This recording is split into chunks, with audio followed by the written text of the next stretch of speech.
क्योंकि तामीर इजी है। अस्सलामुअलैकुम अशर नसीम साहब, कैसे वालेकुम हैं आप? सलाम। जी अल्लाह का शुक्र, ठीक ठाक। जबरदस्त। सबसे पहले सर बताइए कि ये लेंटर है क्या? एक्चुअली लेंटर कोई वर्ड नहीं है, कोई टेक्निकल वर्ड नहीं है। हम इसको स्लैब भी कह सकते हैं, स्लैब जी। पोरिंग भी कह सकते हैं। तो लेंटर एक नॉर्मल जो हमारे मिस्त्री साहिबान हैं उन्होंने इसको नाम दिया हुआ है। क्योंकि लोग इस नाम यूज्ड से टू हैं, जानते यूज्ड हैं टू और हैं जी। जी पहचानते हैं। एग्जैक्टली। अगर मैं स्लैब का वर्ड यूज करती डेफिनेटली कोई ना उस जी तरह जी बात जी कैच जी कर एग्जैक्टली पाता। एग्जैक्टली। तो इस बारे में जरा बताइए। जी इसके 3 कंपोनेंट्स हैं स्लैब के। एक सबसे जो फर्स्ट कंपोनेंट है it is called shuttering. Okay. Shuttering हमारे यहाँ पे नॉर्मली 2 तरह की इस्तेमाल की जाती है।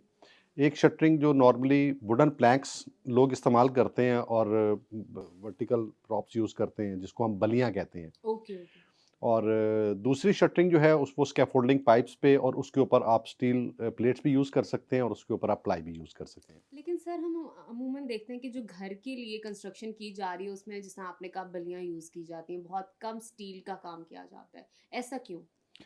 वो इकोनॉमिकल होता है, लोग शायद ज़्यादा पे नहीं करना चाहते जिसकी वजह से अच्छा। वो करते हैं, लेकिन रिकमेंडेड तो यही होता है कि आप स्कैफोल्डिंग जो जो जो सेट पैटर्न है स्कैफोल्डिंग पाइप, क्योंकि उनकी लोड कैरिंग कैपेसिटी भी ज़्यादा होती है। ठीक है। वो पाइप्स लोड्स ज़्यादा कैरी करते हैं और सेटलमेंट के चांसेस बहुत कम होते हैं। ठीक है। बलियों में सेटलमेंट के चांसेस हो सकते हैं ड्यूरिंग कंक्रीटिंग के, जब आप कंक्रीट पोर करते हैं ओके। तो बली जो है वो नीचे से डेफिनेटली टूट वो भी वुडन सकती है। है, वुडन है वो टूट भी ठीक है। सकती है, स्लिप भी हो सकती है। तो रिकमेंडेड वही है कि आप इसको स्टील के जो पाइप्स हैं उनको यूज़ किया जाए और आप जो जो फॉर्म वर्क है आप प्लाई भी यूज़ कर सकते हैं और आप स्टील प्लेट्स भी you should go for that. ठीक है। अच्छा, ये तो हमने सारा प्रोसेस बता दिया कि इस तरह आप स्लैब बनाएं जी और जी इस तरह कंक्रीट डाली जाए, लेवल इक्वल होना चाहिए, अच्छा होना चाहिए। आफ्टर दिस क्या है? मतलब शटर के कब खोलना चाहिए? उसके बाद की कौन सी चीज़ें हैं जिसका खास ख्याल रखना जी जी। चाहिए? कंक्रीट पोर होने के नेक्स्ट डे हमें उसको हम तराई जिसको कहते हैं, हमारे टेक्निकल लैंग्वेज में उसको क्योरिंग कहते हैं। ठीक है। एटलीस्ट 10 टू 14 डेज के लिए हमें उसको क्योर करना चाहिए हम्म।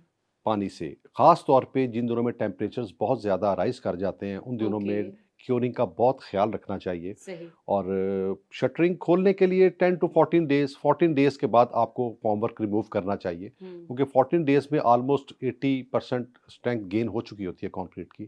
तो आप 10 टू 14 डेज़ के बाद आप इसको रिमूव कर सकते हैं शटरिंग को। It depends upon the temperature कि आपके टेम्परेचर्स कैसे हैं। ठीक है। गर्मियों में आप इसको 10 डेज़ में भी स्ट्रिप ऑफ कर सकते हैं, लेकिन सर्दियों में you should wait for another 2-3-4 days ठीक। बिकॉज़ टेम्परेचर्स काफ़ी लो हो जाते हैं।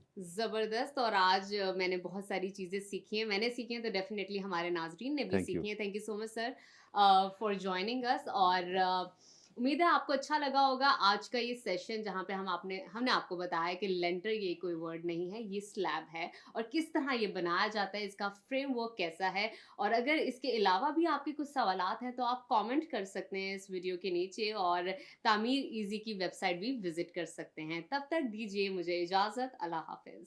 कंस्ट्रक्शन से रिलेटेड रहनुमाई और अपडेट्स के लिए विजिट कीजिए tameereasy.com। क्योंकि तामीर इजी है।